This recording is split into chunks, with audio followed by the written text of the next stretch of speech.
Hayırlı gün құрметті достар. Бүгінгі біздің талқылайтын тақырыбымыз ол бас ми жүйкесінің бірінші жұп нерві, яғни иіс сезу нерві, немесе иіс сезу анализаторлары. Иіс сезу нерві латынша нерви olfactory деп аталады.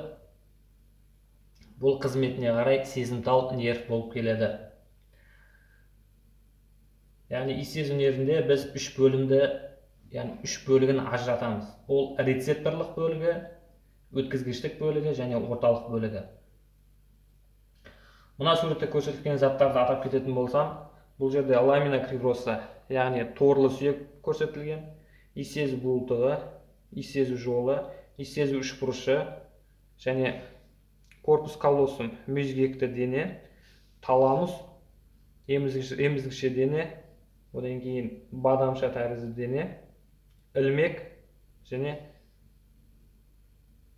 гипоталамус көрсетілген. Бұл иіс сезу нервінде біз 4 нейронды ажыратамыз. Яғни 4 нейроны болады. Оның бірінші нейроны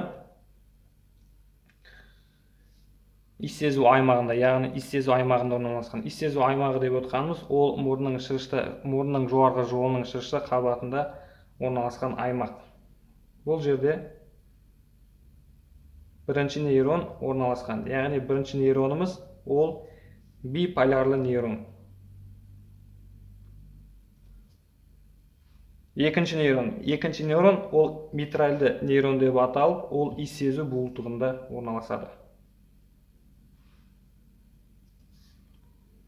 Ал үшінші нейрон ол иіс сезу үшбұрышында орналасқан.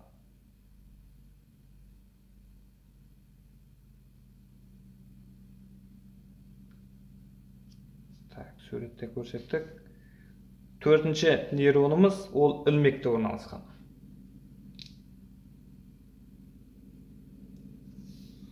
Яғни ункуста орналасқан. Бірінші нейронның, яғни биполярлы нейрондардың дендриттері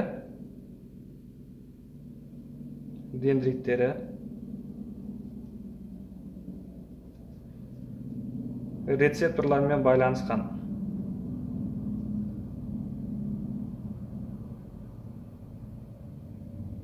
Бұл рецепторлар мұрын шырышында орналасады. Ал бұның биполярлы нейрондардың аксондары ламина крибросадан өтіп, яғни 15-20 филоалфакторияны құрап,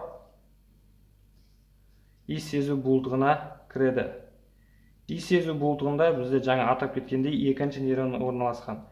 Екінші нейронның дендритері мен бірінші нейронның аксондары синапс құрайды.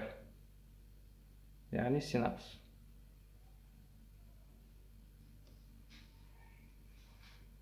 Өз кезегінде екінші нейронның аксондары иіс сезу жолымен жүріп, иіс сезу үшбұрышына келіп, бұл жерде үшінші нейронның дендриттері синапс құрайды. Ал үшінші нейрон бұл жерде үш талшыққа, яғни үш талшыққа бөлінеді. Ол талшықтары латералды талшығы, аралық талшығы, одан кейін медиалды талшығы. Бұның ең ішіндегі күштісі, яғни ірісі, ол латералды талшық.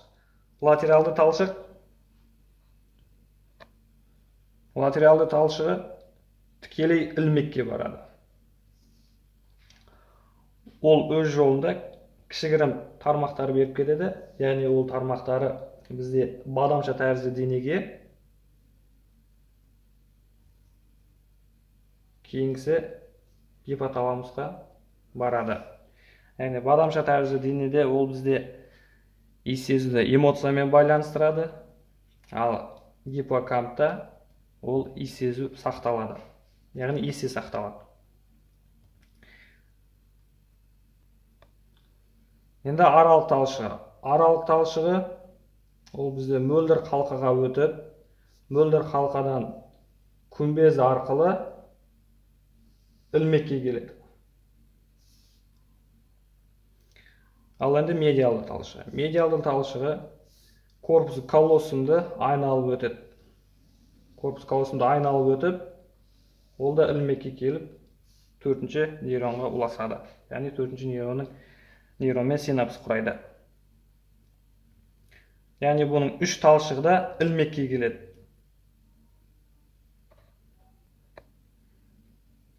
Өз кезегінде ілмектегі нейронның аксондары күмбез арқылы емізікше денеге барады. Емізікше денедегі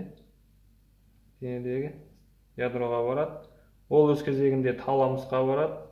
Яғни таламустың алдыңғы ядросымен ұласады. Және орталық мидың жоғарғы төбешігіне барады. Орталық мидың жоғарғы төбешігінде бізде экстрапирамидті жол, яғни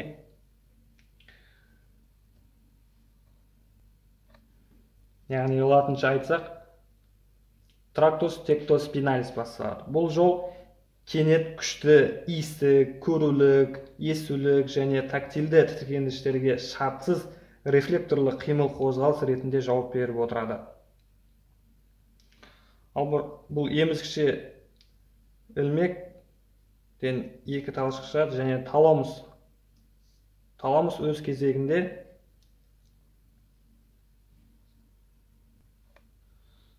таламустың алдыңғы ядросы өз кезегінде бұның аксондары таламустан шығып, орбита фронтальды қыртысқа барып, сол жермен байланысады. Яғни иіс сезу нерві, қысқаша айтсақ, бізде 4 нейроннан тұрады. Оның бірінші нейроны биполярлы нейрон, екіншісі иіс сезу бұлтығында орналасқан митральды нейрондар, үшіншісі иіс сезу үшбұрышында орналасқан нейрондар, ал төртіншісі ілмекте орналасқан нейрон. Бүгінгі қысқаша тақырыбымыз осы. Егер мәліметіміз ұнаса, каналымызға, арнамызға жазылып кетіңіздер.